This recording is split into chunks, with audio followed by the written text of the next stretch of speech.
Okay, welcome back, everybody. I would now like to invite Shayna, who's going to be the moderator for this second part of the session. Shayna, are you there? I am here. Can everyone hear me? We can. I wonder, should I just start? I'm so confused.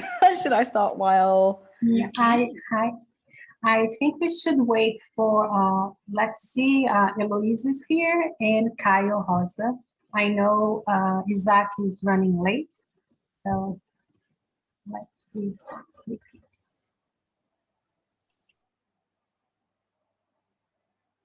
Recording. Shayna, can I invite you again to take the lead? Sure. Should I go? Yes, please. Hi, everyone. Now I kind of wish I attended the first one. I got so confused with the times that I don't even think I knew there was one before this. But I hope you're all doing well, and thank you so much for having me. I'm really, really nervous and honored. So I know there's just a few housekeeping things that I have to go over. So the first thing is, which I think you all know now, that this is being recorded and it will be available on the RCDF website. And if anybody has a question, if you could please type question in the chat section and not the entire question, and we will invite you to speak. And then we are asking for annual contributions from the community to cover the founding costs as well as the running costs during the year. So donations can easily be made by scanning the QR code or on the RCDF website. And I'll just give you a little sort of structural outline of how this is going to go, because there are going to be 3 panelists. Again, if I'm repeating everything that you had in your first session, I apologize. So for this one, we will start with me, Medrado, who is going to launch the zine, and she'll do a short little introduction. If you haven't seen the zine yet, that's what's currently playing on the slideshow, and it is absolutely outstanding, and the content is breathtaking. So I really look forward to you all just getting to see the incredible work that me and the team has done and Angela has done. So me will do an introduction, and then I will do an introduction of the 3 speakers, and we'll open the space for Heloisa, Isaac, and Caio to share their work with us, which is in this zine. So I'll hand over to me. Hi, everyone. For me, it's good morning. I am a little bit, this is here in Los Angeles, a little bit early this morning. So I have the pleasure to introduce this thing to you all. Of course, I'm nervous as well. So let's see. This is the zine cover. So thank you everyone for being here today. It's a pleasure to share with you the RCDF zine on decoloniality and fashion in Brazil, in coalition with Decolonialidade Encruzilhadas do Sul Global. So first I will talk a little bit about the idea behind of it, and then I will talk about the contents.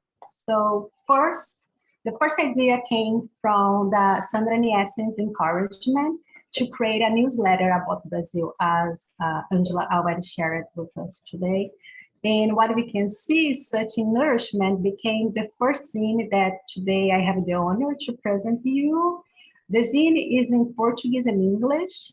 The content features how decoloniality is being carried through knowledge, sense, materiality, and coalitions in the Brazilian fashion field. Second, the content was conceptualized among my colleagues, among my colleagues from the Collective of Fashion and Decoloniality, Global South Crossroads Collective.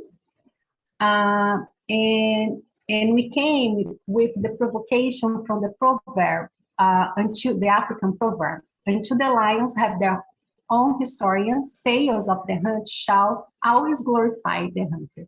which, as we know, used to metaphorically describe how dominant groups describe power through historical narratives. So in Brazil, telling a little bit how that was organized in Brazil, we send out a call for contribution. And then I started asking researchers and professionals if they knew or would like to contribute for the zine. And I am very thankful for those who said yes.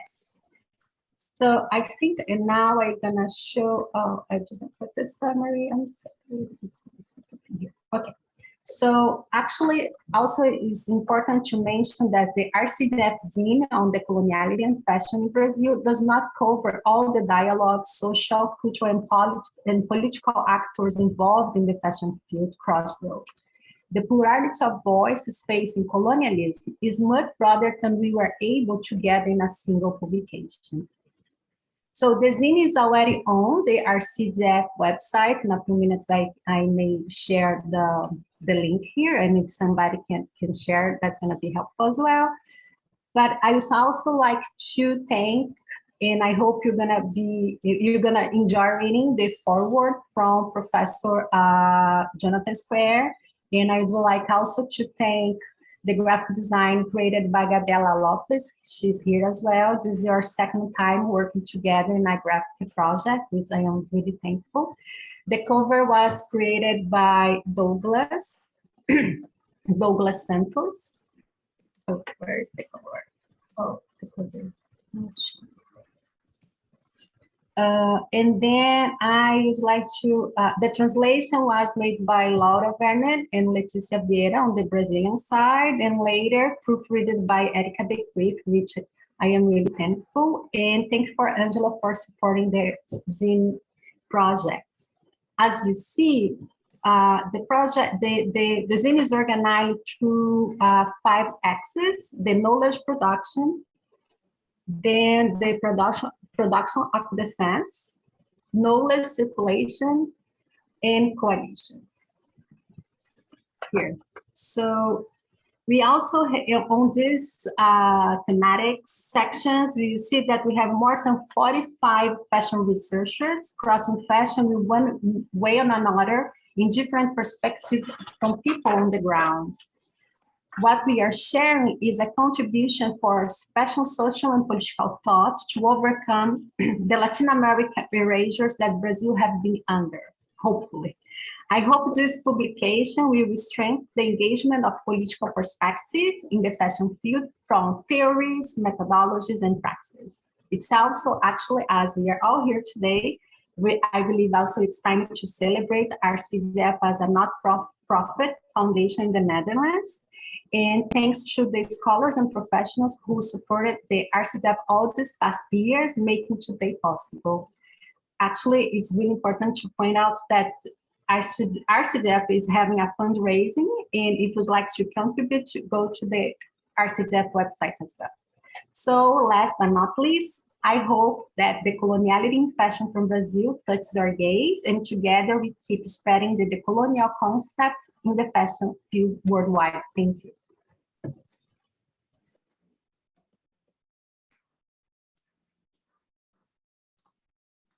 Perfect. Thank you, Mi. That is incredible.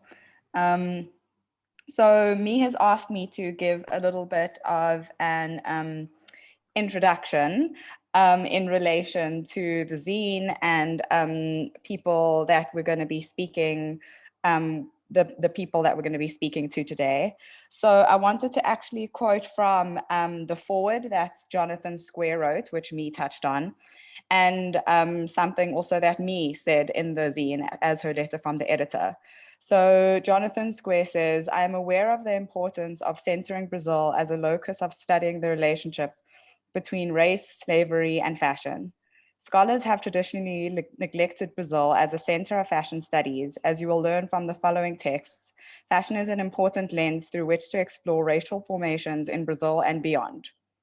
Medrado then says in her letter from the editor, it is a Portuguese-English publication, and the content features how decoloniality is being carried through knowledge, senses, materiality, and coalitions in the Brazil fashion field.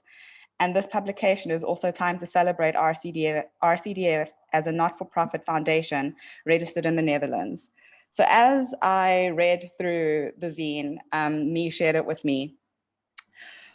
The scholars, designers, makers, creators that we will speak with today personally taught me different ways that life around us can become manifest in fashion through its production, consumption, daily wearing, and as an art.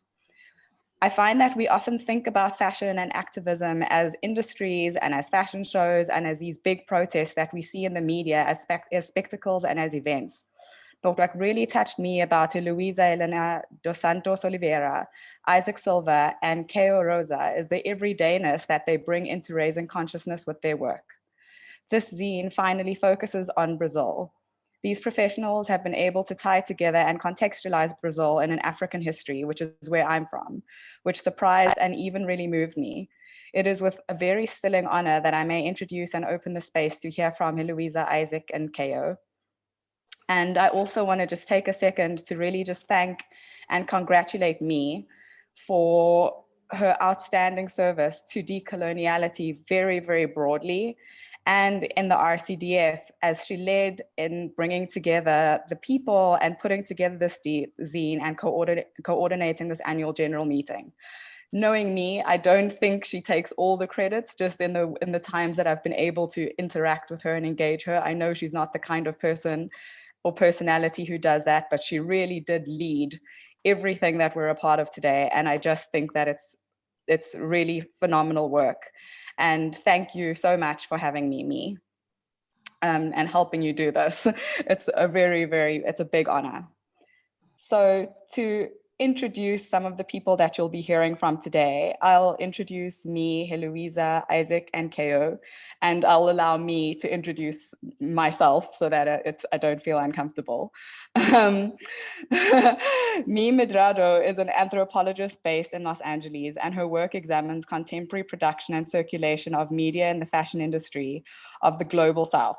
She got accepted to pursue a doctorate degree in anthropology at the Federal University of Bahia, Brazil. Medrado holds an incomplete doctorate in literature and literary criticism and a Master of Arts from the University of California, Los Angeles. She has a BA in social sciences and from, there will be many Portuguese words that I will try my best to say throughout this panel. She holds her BA in social sciences from Fundação Escola de Sociológica e Política de São Paulo. Me Medrado is a founder researcher of fashion and decolonization Global South Crossroads. She is among the Decolonial Studies and Fashion Network and part of the nucleus of studies into art, innovation, fashion, and design research project. She's currently the research collector for Decoloniality and Fashion Editor-in-Chief. We are going to speak today to Heloisa Helena dos Santos de Oliveira. Heloisa Santos, PhD, is a professor and researcher at the Federal Institute of Education, Science and Technology in Rio de Janeiro, Brazil. Her research examines race, gender, and social class in Brazilian culture and their relations with fashion. Santos is a founder researcher and coordinates the Fashion and Decolonization Global South Crossing, COMODE, which aims to reflect on decolonial scholarship in regard to fashion and to confront the canonical discourses about fashion, focusing on the relationships established between humans and clothing in Brazil and elsewhere. Isaac Silva is a stylist and head of the Isaac Silva brand. Inspired by feminist Black and LGBTQ activism, Isaac's shows and designs are their own kind of fashion activism, seeking to challenge conventional standards of beauty by creating inclusive representation for people across the spectrum of gender, race, and body types. Did Isaac make it Me? I believe you said he was going to be running a little bit late. Okay. And then we've got Caio Rosa, is a Rio-based photographer, researcher, and director whose works are characterized by the study of the young body and experience, as well as the relationship between Africa and the contemporary diaspora. He established the Of Color art platform in 2018 and also collaborates with the Rio de Janeiro Museum of Modern Art's annual Artcore Festival. His work has been published in magazines such as Natal, Ocaño, El Brazil, and appeared in the galleries Escavandro and Gallery number 8 in the summer of 2021. Was one of the artists in the summer of 2021 was one of the artists of the new Black Vanguard and which was curated by Antoine Sargent in the Recon de l'Art Festival in France, and a solo show at the Galeria Lume Viso de Lomba in Sao Paulo, Brazil. Okay. Can I head into do you want me to head into the questions, me? Yeah, I think we could let Heloisa speak a little bit about herself. Yeah, Perfect. because now I was just looking, we are behind on the schedule and we don't have Caio and Isaac, so. Perfect. So we'll start with Heloisa. Heloisa, we were hoping that you could speak to us, about knowledge production and your article. So there were a few things that I found that I was really quite struck by in your article in the Zine. So for everyone who hasn't seen it, I've just pulled some quotes. So Heloisa's article, it's very long and it's all Portuguese. So please bear with me and I'm gonna try and say it. So the title, Sol localizando amor enfrentamientos decoloniais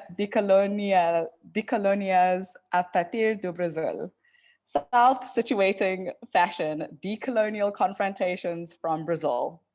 Heloisa says, in regard to the reassessment of fashion in the country, an important discussion is being held by the Collective Moda e Decolonialidade Encruziladas no Sul Global, examining whether and to what extent the historical, sociological, and cultural production on Brazilian fashion tended to evaluate the local production from a colonialized perspective. One of the key concerns in such a discussion is the issue of copying. For some Brazilian scholars, until the 1990s, there was no creative and innovative fashion production in the country. Commode believes it is necessary to rethink such an approach, acknowledging that coloniality of knowledge may have played a fundamental role in setting up the understanding that there are countries with fashion, modern, creative, innovative, and countries without fashion that are then traditional, creative, and copying. So I was very struck, Heloisa, by your identification that creative and innovative are associated with modernity and local productions are seen as uncreative, copying, and even by extension and implication as rudimentary and kind of unevolved. Later on, you say, so if on the one hand, the local fashion productions were submitted to a logic of coloniality backwardness, on the other hand, the North Axis only had a development of fashion because there was a colonialism and slavery around the world, which speaks then to the point that the very terms of global progress have been achieved on the backs of the local people that are then considered traditional, backward, unfashionable. And the truest and the really saddest reality is that those people are the ones living in poverty. So could you talk to us about the knowledge production in relation to academia and the making of clothing and how these are manifest in iterations of modernity and of formations of this kind of creative hierarchy which you imply, especially in the global industry? Hi, at first I want to thank me for the invitation and thank you, Shayna, is that right? Shayna, yes, for the introduction. And thank you all for being here with us. I don't know, I should talk, I have like 5 minutes, I don't know. Yes, Yes. Well, my name is Heloisa, and I'm a fashion professor at Federal Instituto of Rio de Janeiro, and one of the founders of the Brazilian collective Fashion Decoloniality. Answering your question, so since 2018, I have been developing a research project on fashion and decoloniality. And the main question that first motivated me was, can fashion be a conceptual weapon for colonial domination? So with that question on my mind, I started to search for Brazilian articles that could answer my doubts. No answers though. Then I started to look for some information among Latin American intellectuals in other countries. On that point, I found Quijano's work, as also Modernity Coloniality group reflections on colonial violence. And it was shocking to me to read about the colonial effects on the minds of people like me. And it was also the beginning of my decolonial turn, a process that I think I'm still going through. In 2029, I wrote an article where I tried to associate the academic research about fashion history in Brazil with coloniality, and about fashion as a conceptual weapon for colonial domination. This article brought me here, and when for the Zine, I talked a little about that too. 10 years ago, to think about race as a key element to understand the Brazilian fashion system was not a usual approach to the majority of Brazilian fashion academics. Actually, to many people here, racism is not a problem in Brazil. This false belief is a profound and terrible consequence of our birth as a nation. In the final 19th century, our economic and political elites started to a complex process of convincing people that the Portuguese colonization was not as cruel as the French or England was. To create this Brazilian foundation myth, a lot of academic work has been done so the local white people could, until today, sleep peacefully, believing that they were not as bad as their North American neighbors, for instance. The argument that sustains that myth is as racist as sexist. On one hand, Portuguese men could not be racist because it was usual for them to have sexual intercourse with Black and Native women. On the other hand, Black and Native women were always sexually attracted to the white colonizer, so they couldn't control their savage desire. All of them loved each other. It's like all of them love each other. As Fanon's points out, there is no racist individual isolated. There are racist societies.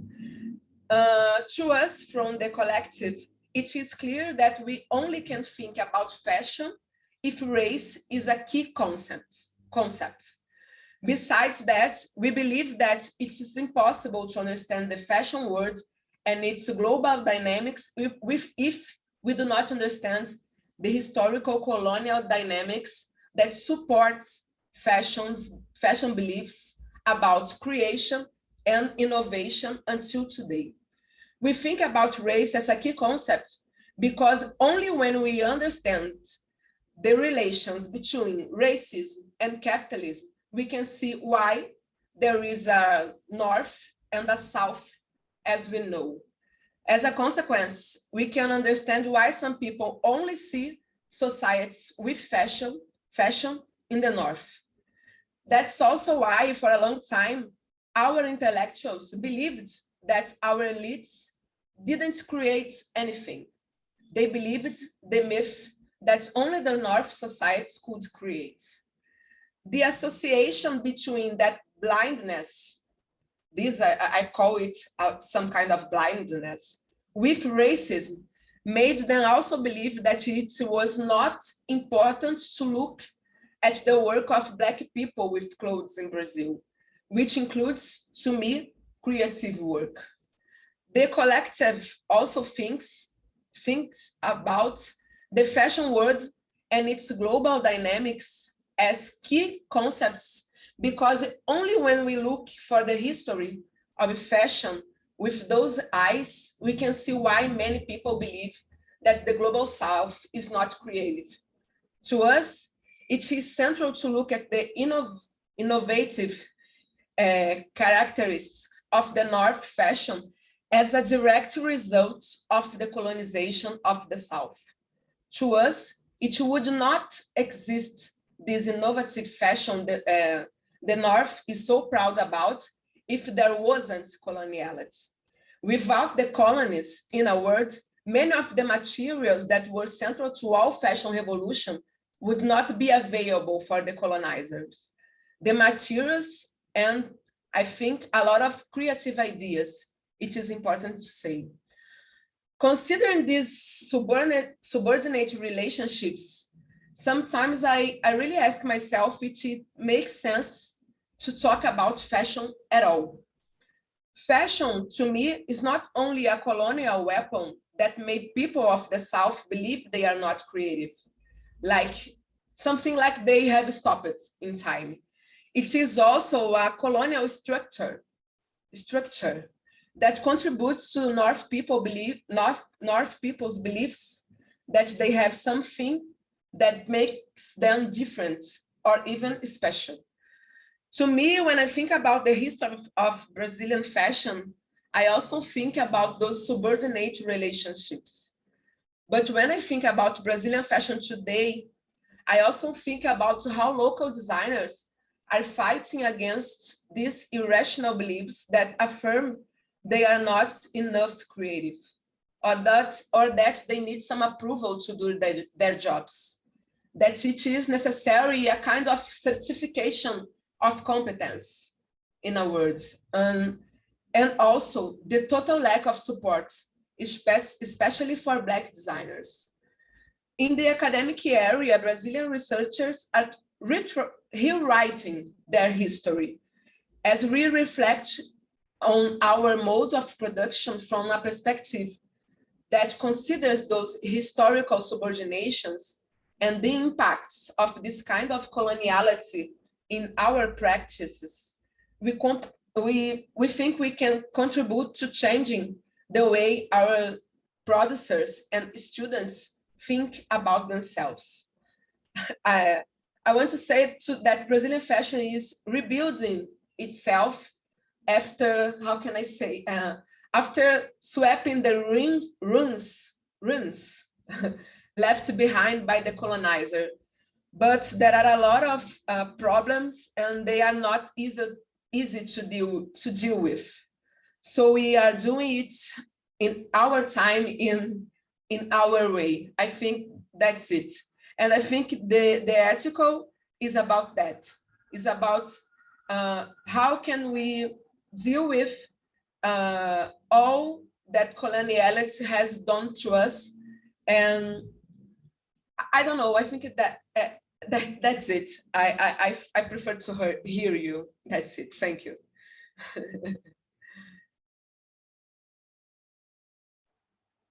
That's pretty outstanding. You said some really important things there. The certification of competence that we all seek for. I think we've got a time restriction and we want to make time for questions. So I won't do too much responding, but the certification of competence, and especially in terms of this creativity that we hope for and look for, and underestimate ourselves with, is something that's worth thinking about. So I think I will then, we were going to speak to Isaac's interview as well with Letitia Vieira, who I see, but I think Isaac might not have made it. So we'll go straight to Caio Rosa. Is that right, Me? Is that good? So we'll go straight to Caio Rosa.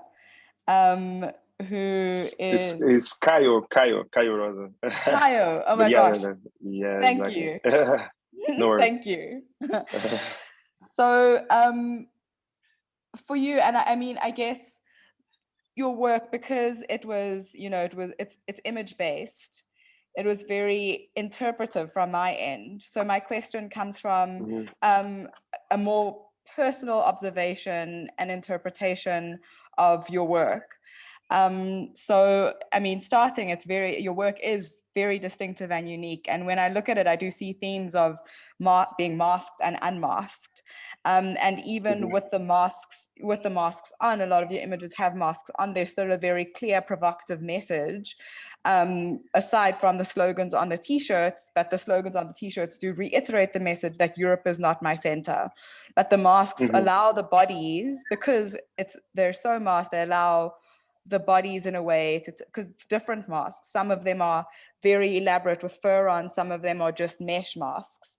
They do sort of create a space for the bodies to tell the stories and the clothes to tell the stories more, but also in an almost uncomfortable, or for me, discomforting way. It almost goes, and I was going to speak to Isaac about the way that he addresses positionality. So with your work, with such heavy masking, it almost, and I say this with curiosity and with caution, and not at all with critique, actually, with more curiosity. But because there's a masking, it almost takes away that personal positionality, which, you know, is so different from what people are usually trying to insert a decolonial conversation with, is constantly bringing in positionality, identity, but you're dealing with macro identity and macro, you know, or at least again, my interpretation is you're dealing with these macro identities and macro issues of cultural and identity politics. And the body, the faces and the identities are almost completely masked. So I wondered if you could talk about that, and if you could just talk about how your work plays into your activism in this way, and if you could touch on of color as well. Yeah. First of all, really sorry about this mess. You know, the beginning of to getting of the meeting. So, but it's a big pleasure to be here. You know, really important for you know, especially black photographers in Brazil. I had some really important experience in Europe right now, like the past few months, especially in the south of France, and I think it's going to be good for us to start, you know, introduce myself. I'm you know, Caio Rosa. I born and raised in Rio de Janeiro. Like it's a really it's not a, we call in Brazil suburbs, but it's not like that, you know. The translation is not like that, because in Brazil, suburb is more neighborhoods outside and really far from the downtown. But normally this kind of neighbors is have a history behind, for, you know, black people who used to live and work in the downtown, and after all these you know, programs, you know, really bad programs from the government especially in the last 100 years, the black people and the poor people goes to this you know, really far neighborhoods. You know, my neighbors, they call Praça Seca. I'm here right now. My parents are living here. I'm not living here anymore. I'm living in São Paulo, working between São Paulo and Rio de Janeiro. And so thinking about photography, I did history in the Pontifício Católico University. And that's really important to my photography work. I think the main background and the main research of my work is trying to mixing this, you know, especially Brazilian history, Black history in general, and trying to build a different kind of perspective and different kind of you know, especially compared to photography in Brazil, are trying to have these references and trying to build a new thing, and you know, mixing photography, anthropology, and especially with this you know, all these my latest works, like the Europe is not my center, was a work where I did with my art collective. And the funny thing was, one of my I think was one of my first works in photography, and became really, I don't know why, but I became really like famous because of my I did an exhibition in south of France, like in Arles, Rencontre de Arles Festival, and was a collective exhibition in the New Black Vanguard. Was a really famous book created by Antoine Sargent, and was for me was a funny and curious thing, because the first the book, the original book they released, the Aperture Foundation Antoine created, did not have any South American, I think, but especially Brazilian photographers did not have anyone. And it was a funny thing, actually, to be invited to this exhibition.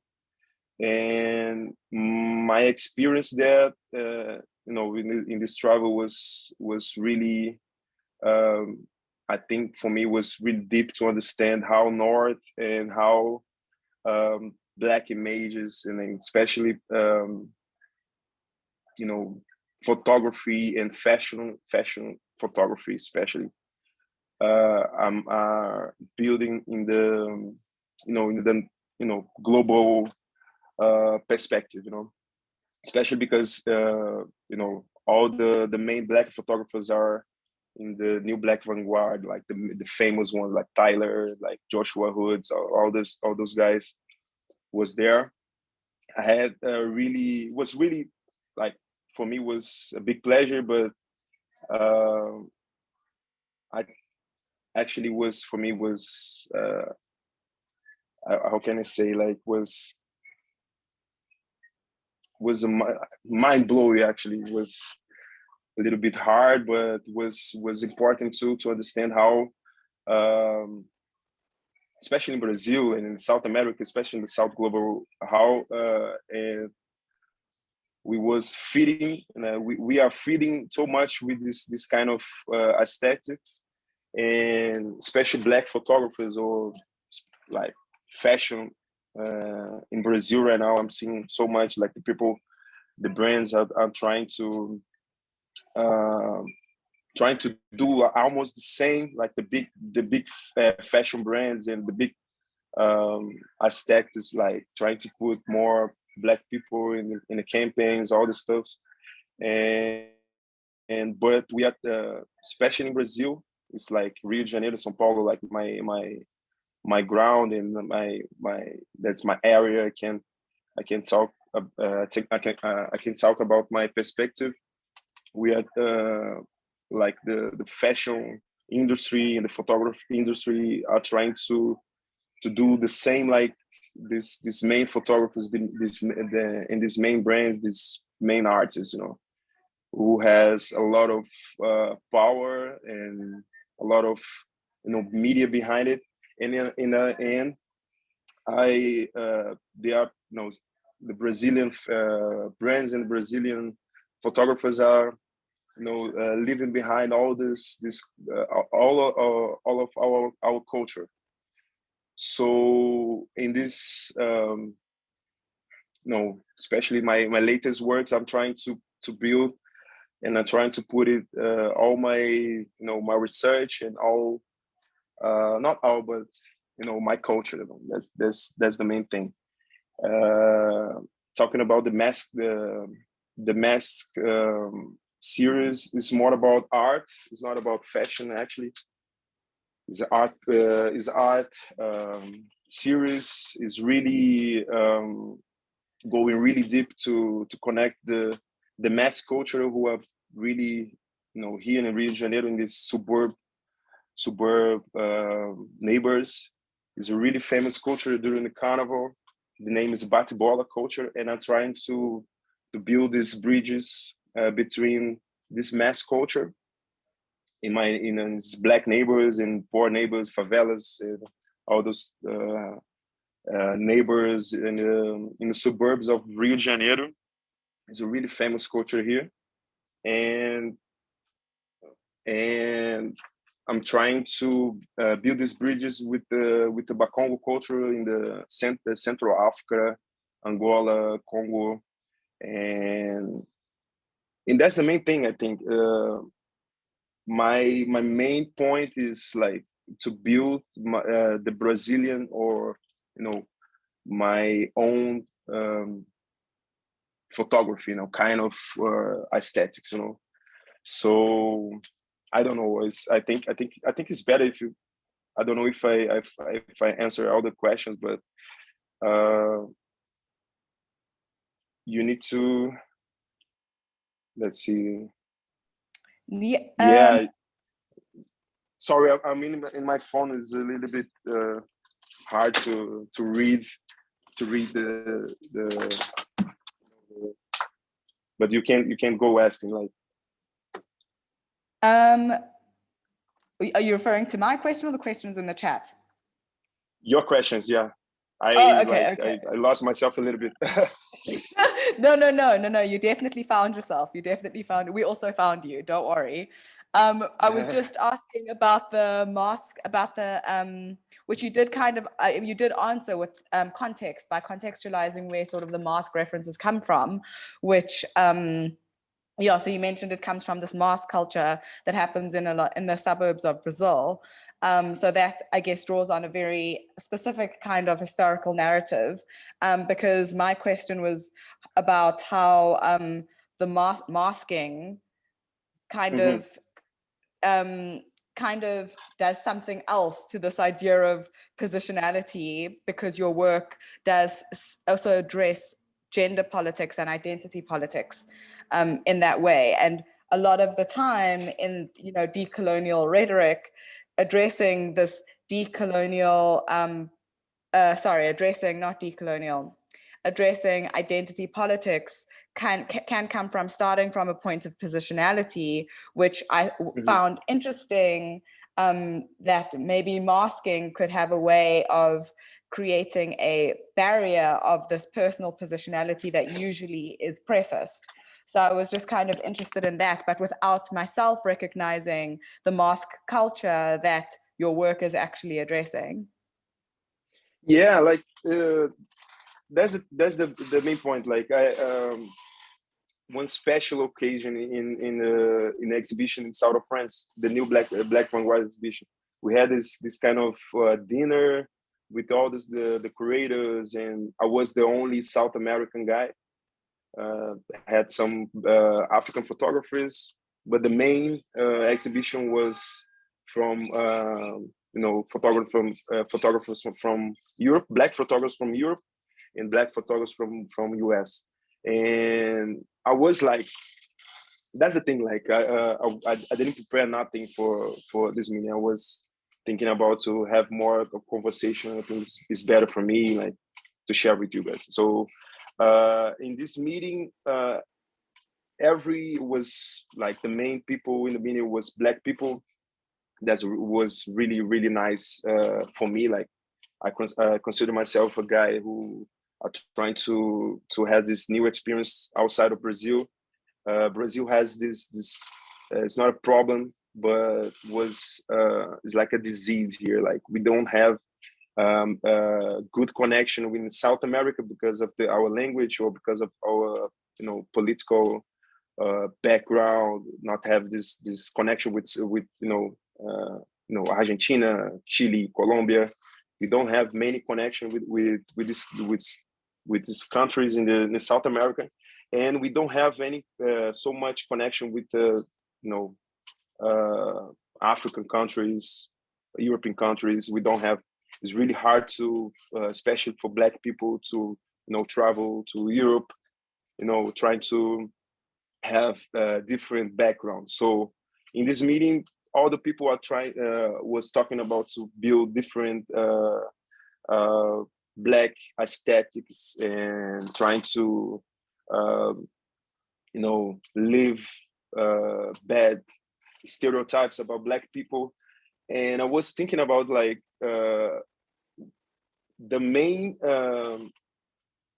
how can I say, like the black photo, especially in photography, the aesthetics and the idea of Black bodies in the media, in the photography, in the fashion are building in the North way of thinking, North mindset, and it's really bad for South, global South, and especially Brazil. It's a like huge country. Is the main Black population in the world is here in Brazil.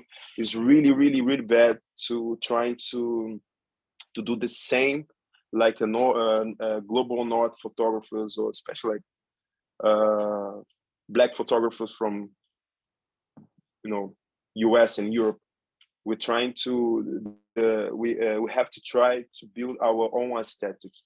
And in my experience, and I think I was one of the reasons I was invited to this like huge exhibition in the main photography festival in the world. Like Encontro de Hall is the biggest photography festival. Was because of that. Like I was trying to, of course, in Brazil we have a lot of photographers who are trying to do the same, but the main point is like trying to do something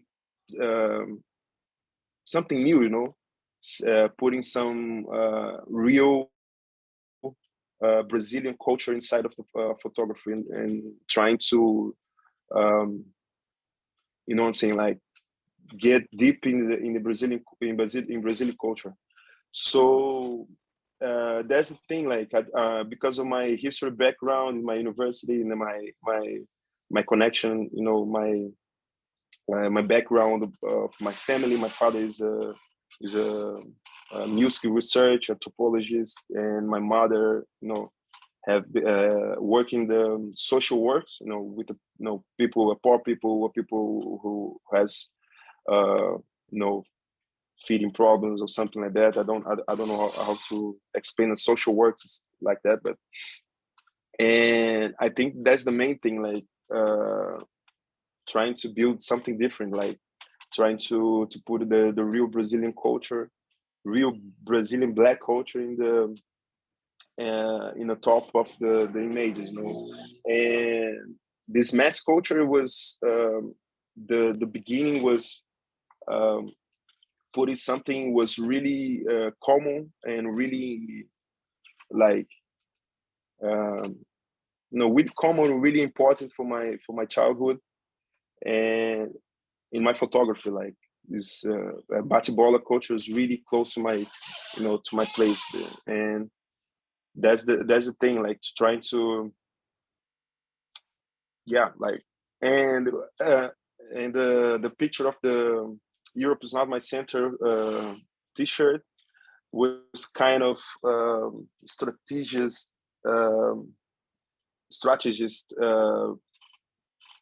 series to trying to put the work for the European and US people from the north, and the phrases from the Sembeni, is the African director from Senegal, I think. And the beginning of the work, my research, in a university, I have this art collective, in a way I'm trying to do a different campaign to start our works in Rio de Janeiro. So we was researching and trying to get the different references especially about Africa, and we like searching, we found the Sembeni work, and he has this famous phrase like "Europe is not my center." So it was really important for me, like to take this phrase and this this this meaning, and putting our artworks in our art collective in Brazil. So, but I think especially these two photographies in the who we release in the magazine, in the Zine, of this addiction is really the beginning of my work.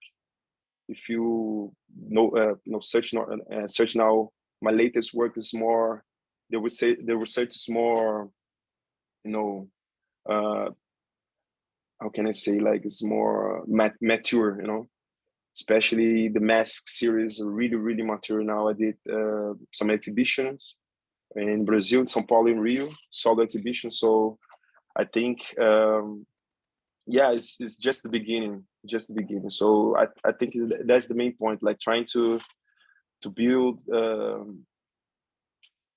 my own aesthetics. I think my aesthetics is really close to my my background thinking. So that's it.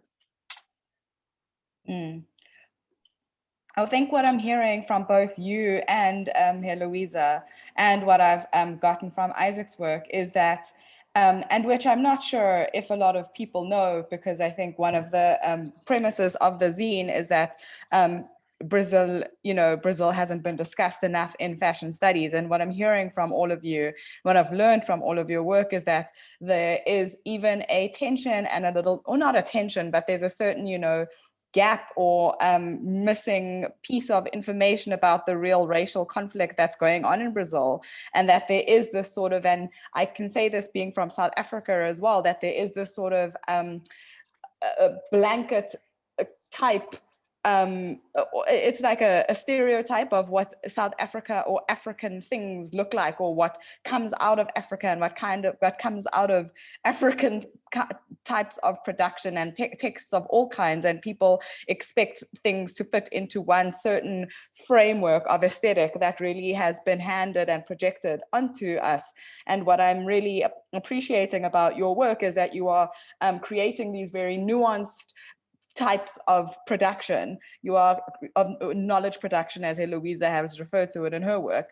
You are creating these really nuanced ways of understanding what is actually happening in Brazil, which I think is really quite profound and important for the work. I don't even know if we have time for questions. I don't think we do, unfortunately. But I do want to thank you all for attending. And I want to thank you so much, Heloisa and Caio. Caio, that's right? I want to thank you both. Yeah, I want to thank you both so much. It's been, honestly, reading about your work and learning about your work has opened me up to so much, and has really taught me so much about the, even just the want for Black people in Brazil to want to connect with Black people in Africa and with Black African history, which I can tell you for sure is something that is not so widely known, because I think to a large extent, it really, I think there is still this association, like Heloisa also pointed out, and like you, Caio was also pointed out, is that there is this sort of misunderstanding of still, North and West versus, West and East versus North and South, and Brazil often gets associated with the West. And it's really great to know that there are other ways of experiencing decoloniality for all of us. So I want to thank you all, and I'm sorry that we've run out of time for questions. I think is there anything? I was about to say something. Yeah. So Leticia was the one. Unfortunately, Isaac couldn't come today. He's stuck in the traffic in São Paulo, and he also opening a new store. So that's a big moment to him. But I know Leticia was the one, and she's here. And unfortunately, won't have I don't know if she is able to say something like 1 minute, but if yes, please step in. But before we jump on that, I know that Heloisa and Caio share with us like this great speech that gives us a lot of things to reflect on, but I would like also to acknowledge other contributors who is here in the room with us. So which is Lino Gabriel, Paloma Gervasio, Paloma gonna have a documentary on Sunday. Then we have Natalia Rosa, Jamile, Leticia, Helena, and Gabriela Lopes. Thank you so much for contributing for this meeting.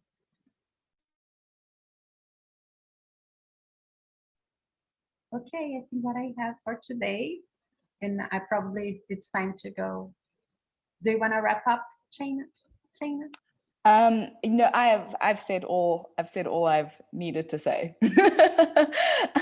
Thank you again so much, everybody, and thank you again, me and Angela, for allowing me to host this very important panel. Thank you so very, very much, everyone, for being here and for being part of the community, sharing your experiences, your vulnerabilities, and very, very powerful contributions. So thank you very much. And I hope we can keep the conversation going during the weekend. So thank you very much. I hope to see you soon. Thank you, Rolando, again for joining us. Bye. Bye. Thank you. Thank you.